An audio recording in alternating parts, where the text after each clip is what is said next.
welcome back to the Citizen channel and my continuing look at my little tribute as a manager. Yes, Managing City special. I do a little feature called Managing City, and this is a tribute to the late great Tony Buck.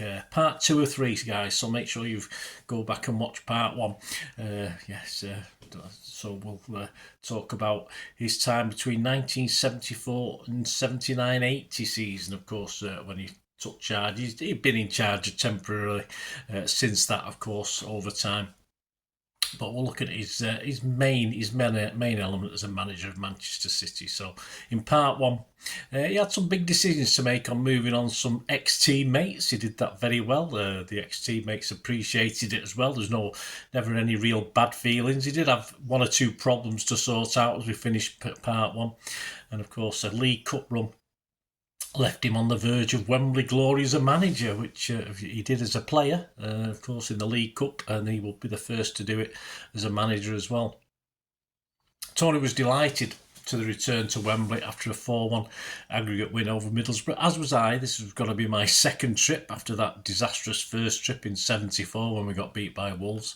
The additional joy and pride felt by Tony was clear to see as City beat Newcastle at Wembley on the 28th of February 1976. There's some great images there of Tony, including with his missus, yes, and his mum included in there as well. So, yeah, the season, though, was a little bit tempered for Tony by right-hand man McTa having to leave the club. He had some financial difficulties. He had property up in his original where he was from, and of course he couldn't shift that, and of course he had property in Manchester. So these led to financial difficulties. The City board were unable or couldn't help him at the time. And it left Ian McFarlane being a proud man. He sort of left the club shortly after that cup final. Tony got his second Manager of the Year award for February. With Colin Bell seemingly out of the picture, Tony had the chance to bring in a certain World Cup winner called Alan Ball. I think I remember him. Yes, Alan Ball, but the board vetoed that purchase. His second full season had City finishing, 8th again. We finished 8th the previous season, but with the trophy in the cabinet, of course, which left us all deliriously happy. Our away form, though, was still abysmal, with just 2 wins, but with Liverpool clear of us by 17 points. There's no real excuse this time, perhaps as it was last season, for failing with this title tilt, because after the cup win, City won just 4 of our remaining 12 league games, losing 6. And another big blow was losing centre-half Dave Watson with a back problem for the last 10 games in the last 2 months of the season. Journalist Peter Gardner cited how unlucky Tony had been with injuries this season. Tony had been forced to use 20 players for first team duty, which at the time was a lot. Doesn't sound a lot now, but at that time it was. And Peter Gardner did also point out that discipline on the pitch had been a problem. Yes, we're picking up bookings and sending offs on a regular basis. He even went as far as to call this embarrassing. On to season 76-77, he had no trouble from Arsenal or the player, a childhood City fan, of course, Brian Kidd, who jumped at the chance of coming to City for £100,000, and he got his replacement for a popular McFarlane and brought in the equally to be popular Bill Taylor from Fulham. Though his personality was quieter, he was a good replacement. With the addition of the dependable Jimmy Conway, Tony believed he had a team to win the league title again. Well, if we could sort out that rubbish away form anyway. Another City legend was moving on our club appearance record holder, Alan Oakes. He moved to Chester. Tony would have liked him to stay as a coach, but Alan wanted to continue playing. Although on reflection later on, he didn't really particularly think that was a great decision. That's Alan Oakes' eyes. He added a cover at right back with Tommy Docherty's son Mick on the pitch. Though City were hard to beat, we were drawing far too much. And there's a great image of Tony welcoming the then Scotland manager Willie Ormond to Main Road as he checked up on Asa Hartford and Willie Donachie. And also Don Revie there, the then England manager. And of course Revie was a familiar face around Main Road as one of our great players of the 50s. In Europe, City fell at the first hurdle, but to eventual competition winners Juventus, we lost 2-1 on aggregate. And an image of Tony with legendary comedian Arthur Askey, yes, great, very funny man, taken at the derby match at Main Road on the 25th of September. Another with Tony chatting to Gerald Sinstadt, a well-known Granada journalist and Northern journalist at the time. He presented the then afternoon kick-off programme on ITV, with Tony bullish about news on Colin Bell prematurely as it happened. Another City legend announced in October that injury had forced him to retire.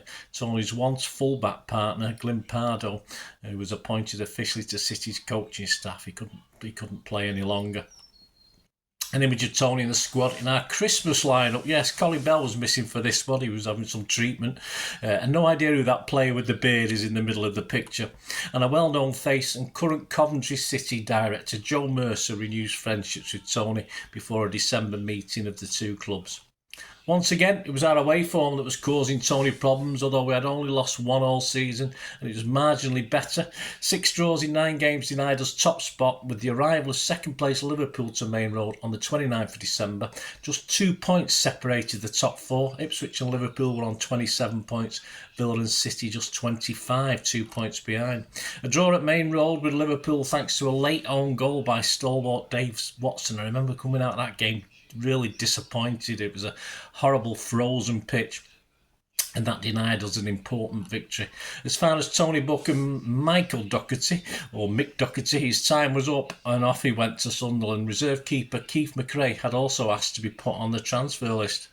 As City beat West Brom in round 3 of the FA Cup in a replay at the Hawthorns, a great image of Tony and West Bromwich manager Leeds legend Johnny Giles taken. I thought it was Barry Siltman at first, taken in the first match, a draw at Main Road. Tony, though, had reason to be cheerful as City arrived in mid-February unbeaten since the 23rd of October. But as Tony stated at the time, we wouldn't go the rest of the season unbeaten. Yeah, obviously. Spot on, especially with away form still far from convincing. When we met Liverpool at Anfield on April the 9th, it ended 2-1 to Liverpool, which gave them the edge with just 8 games to go.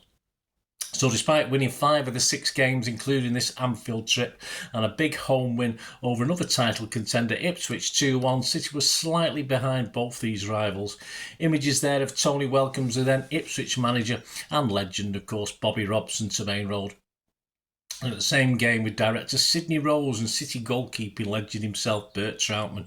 We could afford no further slip-ups on the running, but a 4-0 loss at the baseball ground to Derby on the usual awful pitch, made up mostly of sand, I think, at the time, on the 30th of April 1977. Was a result we never really fully recovered from, and we eventually lost the title by just 1 point to Liverpool, winning only 2 of our last 5 games. Tony blamed a few things for costing us the title, not necessarily our away form, which was still bad, but then again, Champions Liverpool was even worse. He blamed having to play inexperienced players at key times, and even the well-known soccer pundit Jimmy Hill took a swipe from Tony for dissing our Blues' physicality in certain games. And of course, the unavailability of Colin Bell, that would surely have been the difference of us winning the title and not finishing second. Due to City's best league performance in 9 years, and despite no trophy, Tony earned himself a 3-year contract and a rise from £20,000 a season to £25,000 a season, though of course second also got City back into Europe. After running Liverpool close, Tony believed, as did we always did at that time, that we could go one better for the 77-78 season. He brought in Mick Shannon from the Saints for $300,000, though that sounded the beginning of the end, of course, for a certain Joe Royle. With the bookies offering very low odds on City going one better, but believed, as far as league titles were concerned, his squad had more strength in depth than last season. The fans were there too. The crowd of 45,963 for the opening day visit of Leicester City was one of the biggest ever for an opening day at Main Road. It ended 0-0 though. Off the pitch, Tony was far from happy as City season would feature on a fly-on-the-wall BBC documentary called Saturday's Heroes. He was happy when the BBC unit eventually packed up for the last time. It started so well in the League and League Cup, despite the 0-0 Leicester draw, winning 6 and drawing 2 of our first 8 games, including a 3-1 win at Main Road over that lot down the road, with 2 from Kidd and Shannon with the other. But another first-round defeat in Europe, this time to lowly rated Vidzev Lodz on the away goal rule, was yet another disappointment for everyone. Tony had hoped to take a 3-goal lead to Poland, and all appeared to be going to plan as City went 2-0 up, but inexplicably collapsed to end 2-2 with Willie Donachie being sent off. and a 0-0 over there in Poland on the return, and we were out. More blips in form were on the way, and Brian Clough's Nottingham Forest were looking impressive.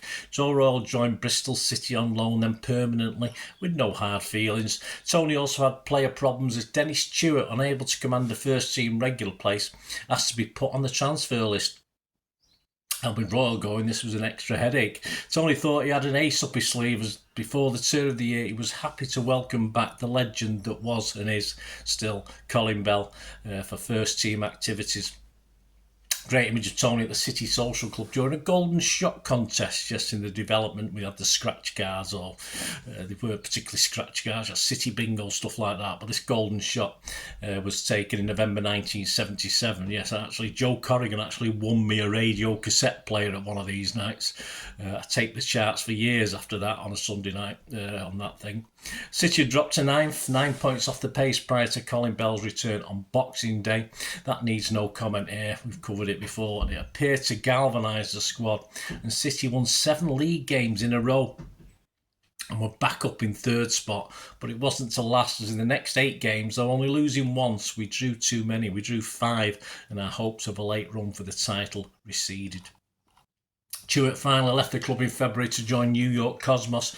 Cosmos have been sniffing around Paul Power as well, but put a stop to that one. He wasn't for sale. Dennis had scored his final goals for City in that Bell-inspired win over Newcastle. He helped himself to a hat-trick in that game. City's impressive run was always going to end as soon as Tony won another Manager of the Month award for February.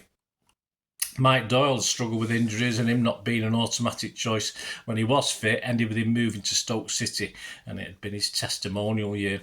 At this time, Tony reflected on the rocketing wage bill at Main Road. The City England players would come back from international breaks and ask for more money. They were comparing wage slips with other clubs' players whilst away on duty. Swales would invariably agree to the rises, and so the wage bill just expanded.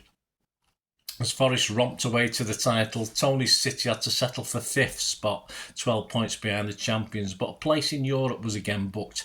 Prior to the 78-79 season, the groundwork was done to bring in Polish international Kaziu Dania, though his arrival was delayed by paperwork and problems associated with bringing a player over from behind the so-called Iron Curtain at the time. He also wanted to bring in Kevin Keegan from Hamburg, but he chose Southampton. He was close to bringing Jerry Francis in for £450,000, but knew that Bell would never return to his best, and Jerry was an ideal replacement. But a back problem made the move dead in the water as Jerry failed a medical. Tony and City also missed out on an Argentinian called Ozzy Diaz. A £100,000 fee was bumped up to £200,000 fee by the agent, and City walked away from that one. He did, though, succeed in bringing Paul Futcher in, but he had to sweeten the deal by also bringing in his brother Ron. Also in came Colin Viljoen from Ipswich, with hours to spare on deadline day. So join me in part 3 as Tony turns down a manager's job at Leeds, but at boardroom level moves were afoot to bring back a City legend to replace Bill Taylor, and Tony knew his time was now limited at the helm. So let me know your thoughts, guys. Any memories you've got of Tony? Hope you enjoyed that. Anything we've touched upon today that you remember or can think of, let us know in the comments or on my various socials, guys. And if you like what I try and do on the channel, I appreciate all your support. And there are little ways to help me out going forward as well if you can do that. So all I ever ask is you keep watching and listening.